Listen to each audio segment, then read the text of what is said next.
जैसे आप इस प्रोग्राम को सेव करेंगे तो सेव करने के बाद ये आपकी फाइल बाय डिफ़ॉल्ट पाइथन की जो लाइब्रेरी है वो लाइब्रेरी हमारी माई ऐप डेवलपमेंट जो हमारे मेन जहाँ हमारा पाइथन इंस्टॉल किया हुआ है उस लोकेशन में जाके इंस्टॉल हो जाएगी। हम इस प्रोग्राम को नाम देना चाहते हैं तो नेम दे दिया टेस्ट, नेम दे दिया टेस्ट, प्रोग्राम का नेम दे दिया टेस्ट।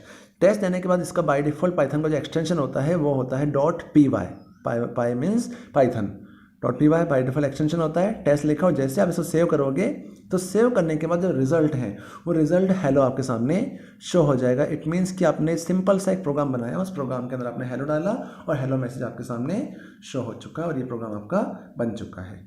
अगर आपको उस प्रोग्राम में वापस जाना है तो नीचे आप देखेंगे तो आपके दो प्रोग्राम ओपन हो चुके हैं, क्योंकि ये मोड आपका स्क्रिप्टिंग मोड है और ये आपका इंटरेक्टिव मोड है। वापस प्रोग्राम में जाना है, इस पर क्लिक करेंगे, प्रोग्राम को हमने क्लोज नहीं किया था, सेव किया था।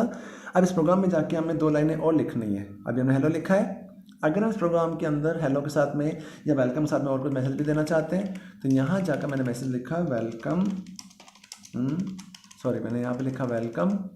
नेक्स्ट लाइन में मुझे लिखना है प्रिंट इन, नेक्स्ट लाइन लिखना है मुझे प्रिंट SMPS। ये मैंने एक सिंपल सा प्रोग्राम बनाया। इस प्रोग्राम के मुझे 3 लाइन्स लिखनी है, print welcome in SMPS। 3 lines मैंने लिखी और 3 लाइन्स को मैंने यहाँ पर प्रिंट कर दिया और सिंपल सा मेरा प्रोग्राम जनरेट हो चुका है, सिंपल सा प्रोग्राम मेरा बन चुका है। अब इस प्रोग्राम को जब मैं एग्जीक्यूट कराता हूँ तो जैसे ही कंपाइलर इंटरप्रेटर इस प्रोग्राम को रीड करेगा तो यहाँ पे जो प्रोग्राम है वो 3 लाइन का कोड है, इसमें 3 लाइन प्रोग्राम है। इस 3 लाइन प्रोग्राम के अंदर फर्स्ट लाइन पे जाएगा प्रिंट वेलकम, सेकेंड लाइन में जाएगा इन, थर्ड लाइन में जाएगा SMPS। तो आउटपुट आएगा वेलकम इन SMPS, क्योंकि पाइथन के अंदर बाय डिफ़ॉल्ट वर्टिकल प्रोसेशन चलता है तो रिजल्ट आएगा वेलकम इन SMPS। 3 लाइन्स आ जाएंगी। जैसे इससे आप यहाँ से क्लोज करके, क्योंकि अपने क्लोज नहीं करना चाहते, रन कराना चाहते हैं तो रन पे जाइए। रन पे जाने के बाद जैसे फिर वापस रन कराएंगे तो आप इस फाइल को ऑलरेडी सेव कर चुके हैं तो आपसे सेव के लिए नहीं पूछेगा, आपने अपडेट किया सेव के लिए पूछ रहा है, आपसे चेंज नहीं करना चाहते, ओके प्रेस करना चाहते हैं। जैसे ओके प्रेस करोगे प्रोग्राम आपका रन हो जाएगा और आउटपुट आपके सामने वेलकम इन SMPS शो हो जाएगा। तो इट मीन्स कि मेरे इस प्रोग्राम के अंदर 3 लाइन का कोड मैंने लिखा है, वेलकम इन SMPS लिखा और प्रोग्राम मेरा रन हो गया और प्रोग्राम मेरा एग्जीक्यूट हो चुका है और आउटपुट आ चुका है वेलकम इन SMPS। अब इसी प्रोग्राम में दोबारा मुझे चेंजेस करने हैं कि ये तो मेरा एक सिंपल सा प्रोग्राम बन गया वेलकम इन SMPS। अब आपके माइंड में एक चीज़ आ रही हो कि ये प्रोग्राम तो मैंने बना दिया, क्या मैं इसके साथ में वैल्यू को भी प्रिंट करा सकता हूँ? ये तो मेरा सिंपल सा प्रोग्राम बना, क्या मैं इस प्रोग्राम के अंदर वैल्यू को भी टाइप कर सकता हूँ, वैल्यू भी डाल सकता हूँ? तो हाँ, हम सिंपल सी वैल्यू भी प्रिंट करा सकते हैं। तो वैल्यू डालने के लिए हम इनपुट फंक्शन का यूज कर सकते हैं, वैल्यू स्टोर कराने के लिए हम इनपुट फंक्शन का यूज कर सकते हैं। तो फर्स्ट ऑफ ऑल केस में इस चीज़ को समझने से पहले हम छोटा सा इसका डेमोन्स्ट्रेशन देख लेते हैं। एक चीज़ मुझे आपको समझानी वो देख लेते हैं। यहाँ पर जाइए,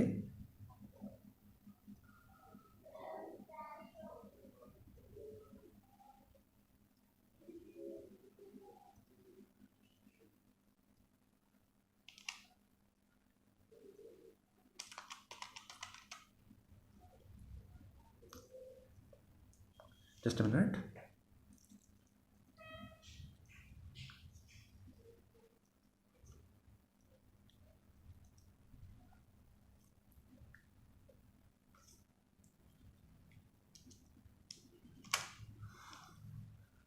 इसी को समझने के लिए थोड़ा सा मैं आपको डेमो देना चाहता हूँ जिसमें इनपुट और आउटपुट फंक्शन का यूज़ होगा, कैसे इसका यूज़ होता है, कैसे इसका प्रोसेस होता है, उस चीज़ को आपको समझाना चाहता हूँ।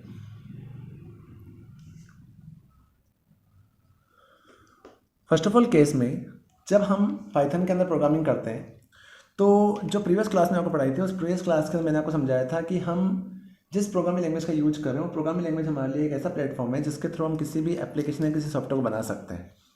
लेकिन जब हम किसी भी सॉफ्टवेयर किसी भी एप्लीकेशन को बनाते हैं तो एप्लीकेशन को बनाने के लिए हम उस एप्लीकेशन से वर्किंग करते हैं, तो वो जो एप्लीकेशन है वो बेसिकली IPO प्रोसेस पर वर्क करती है, जिसे हम इनपुट प्रोसेसिंग और आउटपुट कहते हैं। तो हम ये जानते हैं कि किसी भी प्रोग्राम के अंदर जब तक इनपुट लोड नहीं करेंगे तो मशीन में इनपुट नहीं जाएगा। तो सबसे पहला केस हमारा ये है कि हमें इनपुट देना होता है। इनपुट देने के बाद जब वो कोड मशीन में जाता है तो मशीन में जाने के बाद प्रोसेस होता है और प्रोसेस होने के बाद जो रिजल्ट जो आउटपुट हमें चाहिए वो आउटपुट हमारे सामने शो होता है। तो अभी हमने पाइथन का जो प्रोग्रामिंग की तो उस प्रोग्रामिंग आपने चीज़ नोट की होगी कि हमने यहाँ पर प्रिंट स्टेटमेंट का यूज़ किया। तो प्रिंट स्टेटमेंट का मतलब होता है कि प्रिंट स्टेटमेंट एक्चुअल में एक ऐसी स्टेटमेंट होती है, एक इनबिल्ट बना हुआ ऐसा फंक्शन होता है जो किसी भी रिजल्ट को शो करता है, इट मीन्स आउटपुट को शो करता है। तो हमने यहाँ प्रिंट स्टेटमेंट के अंदर यहाँ पर हेलो लिखा, पाइथन प्रोग्राम के अंदर हेलो लिखा। तो जैसे हमने हेलो लिखा तो यहाँ पर जो प्रिंट है वो प्रिंट एक फंक्शन है जो आउटपुट को डिस्प्ले कर रहा है, आउटपुट को प्रिंट कर रहा है। और यहाँ पे हेलो जो है वो एक इनपुट है, इट मीन्स एक वैल्यू है जो वैल्यू हम इसके अंदर प्रोवाइड कर रहे हैं। तो अभी हमने जो प्रोग्राम बनाया उस प्रोग्राम के अंदर वेलकम इन एसएमपीएस लिखा और हमारा रिजल्ट शो हो गया। लेकिन अगर हम किसी पाइथन प्रोग्राम के अंदर इनपुट देना चाहते हैं या आउटपुट को जनरेट करना चाहते हैं तो फर्स्ट ऑफ ऑल केस में इनपुट और आउटपुट के बेस पर एक चीज़ होती है जिसे हम कहते हैं आईओ फंक्शंस। इनपुट आउटपुट के लिए दो तरह के फंक्शन यूज में आते हैं, जिनमें एक फंक्शन होता है इनपुट फंक्शन और दूसरा फंक्शन होता है आउटपुट के लिए हम कहते हैं प्रिंट फंक्शन। इट मीन्स कि इनपुट डालने के लिए हम इनपुट फंक्शन का यूज करते हैं और आउटपुट डालने के लिए आउटपुट फंक्शन का यूज करते हैं। जब हम इनपुट फंक्शन का यूज़ नहीं करते हैं किसी वेरिएबल के अंदर, अगर वैल्यू स्टोर करना चाहते हैं, वैल्यू लोड करना चाहते हैं, तो किसी भी वेरिएबल में वैल्यू स्टोर कराने के लिए हम दो टाइप से किसी वेरिएबल को इनिशियलाइज करा सकते हैं। किसी से मान लिया कि मुझे सिंपल सा एक प्रोग्राम बनाना है जिसमें मुझे एक वेरिएबल बनाना है जिसके अंदर वैल्यू पास करानी है, क्योंकि मैंने अभी जो स्टेटमेंट देखी उस स्टेटमेंट में प्रिंट लिखा और प्रिंट कर मैंने यहाँ पर हेलो लिखा। तो मुझे पता है कि ये जो प्रोग्राम है उस प्रोग्राम के अंदर मैंने इनपुट कुछ भी नहीं डाला है, मैंने यहाँ पर वैल्यू पास कराई है हेलो और हेलो मेरा रिजल्ट शो हो रहा है।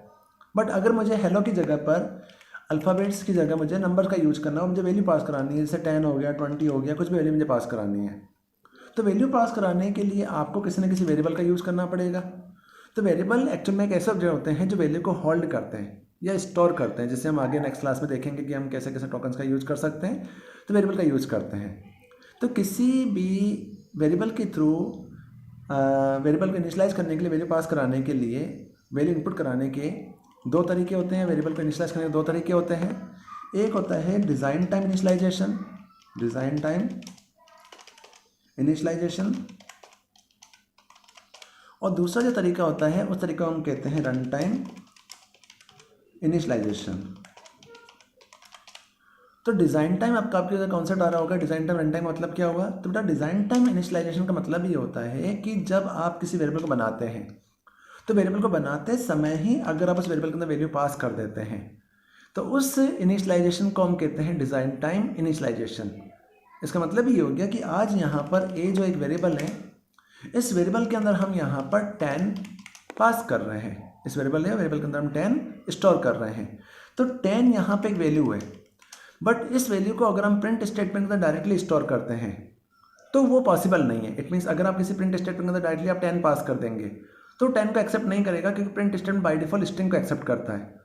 तो यहाँ पर जब हम 10 स्टोर करेंगे तो वो उस 10 को हमें इन्वर्टेड कोमा के अंदर डालना होगा। इट मीन्स कि जैसे आज हमने यहाँ पर एक स्टेटमेंट लिखी प्रिंट और यहाँ डाल दिया हमने हेलो, और एक स्टेटमेंट हमने यहाँ पे लिखी प्रिंट और यहाँ डाल दिया 10। तो जैसे ही हम इस स्टेटमेंट को एग्जीक्यूट कराएंगे तो फर्स्ट स्टेटमेंट के अंदर हमने हेलो लिखा हुआ है, बट अगर आप यहाँ हेलो को ध्यान से देखेंगे तो हेलो यहाँ पर इन्वर्टेड कोमा के अंदर डाला हुआ है। तो इन्वर्टेड कोमा के अंदर आ रहा है, इट मीन्स वो एक स्ट्रिंग है। बट यहाँ पर जो 10 आ रहा है वो 10 एक नंबर है, एक नंबर है। तो नंबर हम डायरेक्टली पास नहीं कर सकते, तो 10 को स्टोर करने के लिए हमें यहाँ पर इन्वर्टेड कोमा लगाने पड़ेंगे, तो आप इसके अंदर 10 को स्टोर कर सकते हैं। लेकिन अगर हम इस तरह से वैल्यू पास नहीं करना चाहते हैं और किसी वेरिएबल के थ्रू बाहर से वैल्यू डालना चाहते हैं, तो किसी भी ऑब्जेक्ट के अंदर, किसी प्रिंट स्टेटमेंट के अंदर इनपुट फंक्शन के थ्रू वैल्यू स्टोर कराने के लिए हम वैल्यू को असाइन करने के लिए, इनपुट डालने के लिए, इनपुट के लिए जब वेरिएबल का यूज़ करते हैं तो वेरिएबल को इनिशियलाइज करने के दो तरीके होते हैं। एक होता है डिज़ाइन टाइम इनिशियलाइजेशन, एक होता है रन टाइम इनिशियलाइजेशन। अगर आप किसी वेरिएबल को डिज़ाइन टाइम पर इनिशियलाइज करते हैं तो डिज़ाइन टाइम पर इनिशियलाइज करने के लिए आप उससे a = 10 देंगे या फिर आपने यहाँ पर b = 20 दिया।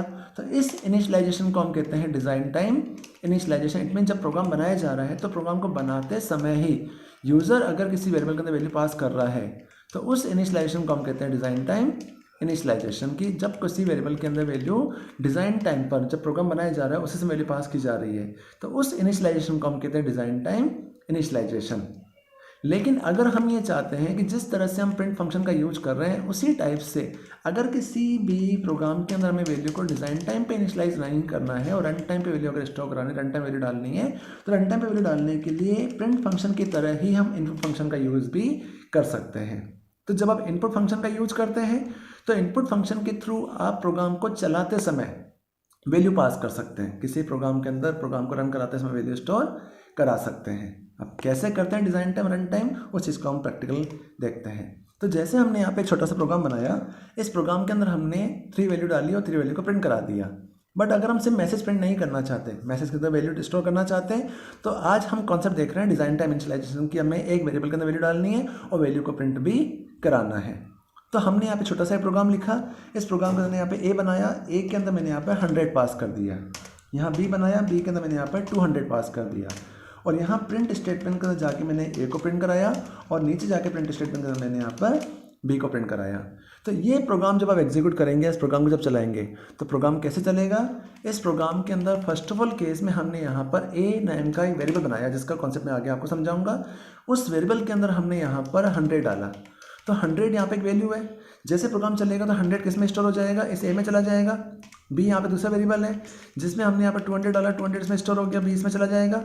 देन नीचे जाके हमने यहाँ पर ए और बी दोनों को प्रिंट करा दिया।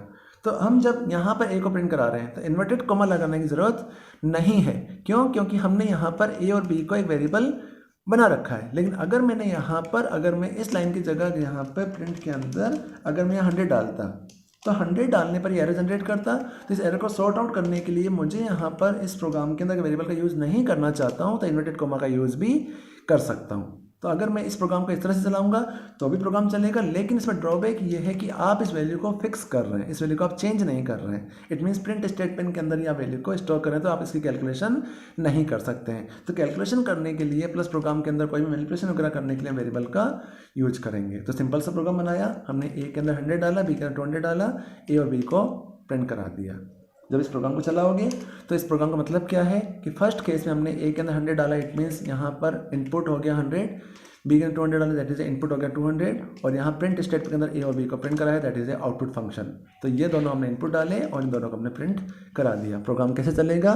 प्रोग्राम जैसे आप यहाँ से रन कराएंगे, तो रन में जाने जैसे इस प्रोग्राम को आप रन कराएंगे तो आंसर आपके सामने शो हो जाएगा 100 एंड 200। रिजल्ट आ जाएगा आपके सामने 100 and 200। That is a simple सा प्रोग्राम बन चुका है कि पहले वाले प्रोग्राम ने हमसे मैसेज ही प्रिंट कराया था और इस वाले प्रोग्राम के अंदर में वैल्यू को भी प्रिंट करा दिया। तो इस तरह से हम वैल्यू इनपुट भी करा सकते हैं, वैल्यू को प्रिंट भी करा सकते हैं। तो यही हमारा प्रोग्राम माना जाता है। तो प्रोग्राम छोटा भी हो सकता है, प्रोग्राम बड़ा भी हो सकता है। यहाँ पर मैं अपने टॉपिक का मैं स्टॉप कर रहा हूँ। आज मैंने आपको प्रिंट और इनपुट स्टेटमेंट और पाइथन का जो इंट्रोडक्शन है वो आपको समझाया। नेक्स्ट क्लास में हम पाइथन के कौन कौन से पैरामीटर्स वगैरह होते हैं, किस तरह से यूज करते हैं, कौन से ऑब्जेक्ट्स टूल्स वगैरह होते हैं, लाइब्रेरीज क्या होती है, वो सारी चीज़ें हम नेक्स्ट क्लास के अंदर डिस्कस करेंगे। आप पाइथन का जो लिंक मैं आपको फॉरवर्ड करूँगा उससे आप डाउनलोड, उसके थ्रू आप पाइथन डाउनलोड कीजिए, उसकी आप प्रैक्टिस कीजिए। कोई डाउट्स हो तो आप इसे डिस्कस कर सकते हैं। आज यहाँ तक। इसी के साथ मैं आपके साथ में एक फाइल शेयर करूँगा, उस फाइल के नोट्स आप अपनी कॉपी में नोट डाउन कर दीजिए। ओके, घर पे रहिए, सुरक्षित रहिए। आज के लिए यहाँ तक है। Thank you.